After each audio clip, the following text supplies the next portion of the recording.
وہ بلند ہمت، نڈر، دلیر، بے باک اور غیر معمولی بہادر تھا۔ جنگ میں خود اس طرح جذبے سے لڑتا تھا کہ سپاہیوں میں نئی روح پھونک دیتا تھا۔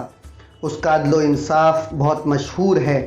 اس کے انصاف میں سبھی برابر تھے۔ اس نے اپنی ذاتی دولت بھی کبھی جمع نہیں کی، اپنے حصے کا مال غنیمت بھی بانٹ دیتا تھا۔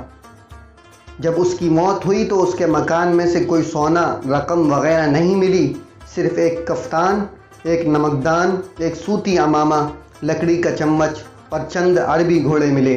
البتہ اس کی ایک تلوار جو اس کو اس کے شیخ نے دی تھی وہ آج بھی موجود ہے۔ اس کی یہ تلوار اس کے بعد آنے والے ہر سلطان کو دی جاتی تھی اور اس تقریب میں دعا کی جاتی تھی کہ اللہ آپ میں بھی اس جیسی خوبیاں پیدا کرے۔ جی ہاں، میں بات کر رہا ہوں جواں مرد و جواں ہمت، دلیر، بہادر، نڈر، بے خوف و بے باک اور سلطنت عثمانیہ کے بانی سلطان عثمان اول یا عثمان غازی کی۔ آئیے اس ویڈیو میں عثمان غازی کی زندگی پر ایک نظر ڈالتے ہیں۔ سلطان عثمان اول کو عثمان غازی بھی کہا جاتا ہے۔ ترک قائی قبیلے کے سردار ارطغرل غازی کے یہاں 1258 عیسوی میں پیدا ہوئے۔ اپنے اوصاف اور خوبیوں میں اپنے والد سے بڑھ کر ثابت ہوئے۔ عثمان میں شجاعت، قیادت، عدل و انصاف جیسی تمام خوبیاں موجود تھیں۔ 1281 عیسوی تک اپنے والد کے ساتھ کافی جنگوں میں شرکت کی، پھر اپنے والد کی وفات کے بعد امیر بنے۔ سلطان عثمان نے اقتدار ہاتھ آتے ہی بازنطینی عیسائی سلطنت کے سرحدی علاقوں کو فتح کرنا شروع کیا۔ بازنطینی علاقوں پر حملہ کرنے کا سبب یہ تھا کہ وہ عثمان کے علاقے کے بالکل ساتھ تھے۔ شروع میں عثمان کی کارروائیاں جوابی تھیں۔ بازنطینی قلعے دار سلجوقی سلطنت کی سرحدی علاقوں پر حملہ کرتے تھے اور سلجوقی سلطان کے نائب کی حیثیت سے عثمان کو ان سے جنگ کرنا ہوتی تھی، لیکن وہ کبھی جنگ نہ ہارا۔ عثمان کی پہلی بڑی فتح قراجہ حصار ہے۔ عثمان نے قراجہ حصار قلعے کا محاصرہ کر لیا اور جلد ہی اس بازنطینی قلعے کو فتح بھی کر لیا۔ اسے فتح کرنے کے بعد عثمان نے بازنطینیوں کو اچھی خاصی تنبیہ کر دی کہ ان کا مقابلہ کسی آسان مد مقابل سے نہیں ہے۔ سلجوقی سلطان اس فتح سے بہت خوش ہوا اور اس نے عثمان کو قراجہ حصار اور اس کے ارد گرد کا تمام علاقہ جو عثمان نے اپنی تلوار کے زور پر حاصل کیا تھا عثمان کو جاگیر میں دے دیا اور اسے نیز بک کا خطاب دیا۔ عثمان کو اس علاقے میں اپنا سکہ جاری کرنے کی اجازت دے دی۔ یوں بادشاہی کی تمام ضروری چیزیں عثمان کو میسر آ گئیں، لہٰذا 1299 عیسوی میں سلطان عثمان نے اپنی خود مختار حکومت کا اعلان بھی کر دیا۔ 1300 عیسوی میں ایشیائے کوچک میں تاتاریوں کے حملے سے سلجوقی سلطنت کا خاتمہ ہو گیا اور عثمان بالکل آزاد اور خود مختار ہو گیا۔ آئندہ اس کے بعد عثمان نے تمام فتوحات ایک خود مختار حکمراں کی طرح کی۔ سلطان عثمان غازی کا مقصد صرف دیگر ریاستوں کو فتح کرنا نہیں تھا، بلکہ کافی عرصے وہ شہروں کے انتظامی معاملات میں مصروف رہا۔ حکومت کے مختلف شعبے قائم کیے، عوام کی فلاح و بہبود کے لیے بہت کام کیا۔ کچھ ترک سردار جنہوں نے اس کی خاموشی کو عثمان کی کمزوری سمجھا، وہ عثمان کی بڑھتی ہوئی طاقت سے ڈرے ہوئے تھے۔ انہوں نے عثمان کے مفتوحہ علاقوں پر حملے کرنے شروع کر دیے۔ 1298 عیسوی میں اس نے تمام سرداروں کی غلط فہمیاں دور کر دیں اور سب کو شکست دے کر دکھایا۔ 1300 عیسوی میں ینی شہر جو کہ برسا کا ایک ضلع تھا اسے فتح کر کے اپنی اس نئی سلطنت کا دارالحکومت بنایا۔ 1301 عیسوی میں سلطان عثمان نے بازنطینی شہنشاہ کی بڑی فوج کو قلعہ حصار کے مقام پر عبرتناک شکست دی۔ 6 سال کے اندر اندر عثمان بازنطینی قلعوں کو فتح کرتا ہوا بحر اسود تک پہنچ گیا۔ برسا، نائسیا اور نائکومیڈیا کے ارد گرد کے تمام علاقے فتح ہو گئے اور ان تمام شہروں کو بعد میں عثمان کے بیٹے سلطان اور خان نے فتح کیا تھا۔ ان حالات کو دیکھتے ہوئے بازنطینی شہنشاہ نے تاتاریوں کو اکسایا کہ وہ عثمان پر حملہ کریں۔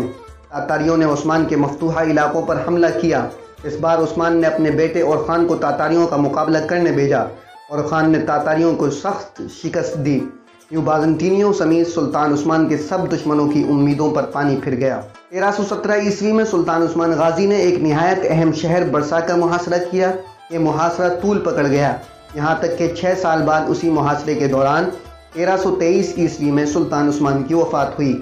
انہوں نے مرتے وقت اپنے بیٹے اور خان کو اپنا جانشین مقرر کیا۔ سلطان اور خان نے برسے کا محاصرہ جاری رکھا اور 1326 عیسوی میں برسا اور خان کے دور میں فتح ہوا، یعنی برسے کا محاصرہ تقریباً 10 سال جاری رہا۔ سلطان عثمان کی وفات کے متعلق دو روایات ہیں۔ 1323 عیسوی یا 1324 عیسوی میں سلطان عثمان کی وفات ہوئی۔ کچھ روایات کے مطابق برسا کی فتح کے وقت وہ بستر مرگ پر تھا۔ برسا فتح ہونے کے بعد ان کی وفات ہوئی۔ مرنے سے پہلے انہوں نے اپنے بیٹے اور خان کو طویل نصیحت کی، لوگوں میں عدل و انصاف کی تلقین کی۔ عثمان جب لڑکپن میں تھا تو اس وقت ایک مشہور ترک عالم اور پر اثر صوفی شیخ ادابالی ہوا کرتے تھے۔ شیخ ادابالی عثمان کے والد ارطغرل کے پرانے دوست بھی تھے۔ ادابالی اکثر و بیشتر ارطغرل سے بات کرتے۔ عثمان کی دینی تربیت میں شیخ ادابالی کا بھی بہت ہاتھ تھا۔ اس کے علاوہ عثمان کئی بار شیخ کا مہمان بھی بنا۔ ایک مرتبہ عثمان نے شیخ کی بیٹی کو دیکھا اور دیکھتے ہی ان کو اپنے لیے منتخب کر لیا اور شیخ کو شادی کا پیغام بھیجا، لیکن شیخ ادابالی چونکہ درویشانہ زندگی کو پسند فرماتے تھے، انہوں نے عثمان سے اپنی بیٹی کی شادی کا انکار کر دیا۔ ایک رات عثمان شیخ ادابالی کی درگاہ پر سویا ہوا تھا تو اس نے ایک خواب دیکھا۔ اس نے دیکھا کہ ایک چاند شیخ ادابالی کے سینے سے نکلا اور رفتہ رفتہ وہ بدر کا چاند بنا اور عثمان کے سینے میں پیوست ہو گیا۔ پھر عثمان کے پہلو سے ایک درخت نمودار ہوا جو بڑھتا ہی چلا گیا، یہاں تک کہ اس کی شاخیں آدھی زمین پر پھیل گئیں۔ اس درخت کی جڑوں سے دنیا کے 4 بڑے دریا بہہ رہے تھے اور اس درخت کی شاخیں 4 بڑے پہاڑوں کو سنبھالے ہوئے تھیں۔ درخت کے پتے تلواروں سے مشابہ تھے۔ اچانک ایک تیز ہوا چلی اور درخت کے پتے ایک بر اعظم کی طرف ہو گئے۔ وہ بر اعظم ایک انگوٹھی کی طرح دکھائی دیتا تھا۔ عثمان اس انگوٹھی کو پہننا ہی چاہتا تھا کہ اس کی آنکھ کھل گئی۔ عثمان نے یہ خواب ادابالی کو بیان کیا۔ خواب سننے کے بعد شیخ نے فوراً اپنی بیٹی کا نکاح عثمان سے کر دیا۔ اب یہاں تاریخ میں پھر سے اختلاف پیدا ہوتا ہے۔ کچھ کے مطابق شیخ کی بیٹی مال خاتون ہی تھیں اور انہی سے اور خان پیدا ہوا۔ کچھ کے مطابق وہ عثمان کی دوسری بیوی رابعہ بالا خاتون تھیں، جن سے ان کا دوسرا بیٹا علاء الدین پیدا ہوا، اور مال خاتون کے والد عمر بے ہیں۔ بہرحال اس خواب سے سبھی متفق ہیں۔ یہ خواب عثمان's ڈریم کے نام سے جانا جاتا ہے، جو خدا کی طرف سے سلطنت عثمانیہ کا خدائی اشارہ تھا۔ سلطان عثمان نے اپنے چچا دندار بے کو خود تیر مار کر ہلاک کیا۔ یہ سلطنت عثمانیہ میں اپنے ہی خاندان کا پہلا قتل تھا۔ دندار کو اس لیے مارا گیا کیونکہ وہ بازنطینی امراء سے اتحاد کر رہا تھا۔ اس کے علاوہ وہ فوج کے حوصلے بھی پست کر رہا تھا۔ سلطان عثمان کے اجلاس میں وہ دشمن کو طاقتور کہہ کر جنگ نہ کرنے کا مشورہ دیتا تھا۔ ہمیں آج کے لحاظ سے یہ قتل بہت معیوب نظر آئے گا، لیکن اس دور کے لحاظ سے یہ معمولی واقعہ تھا۔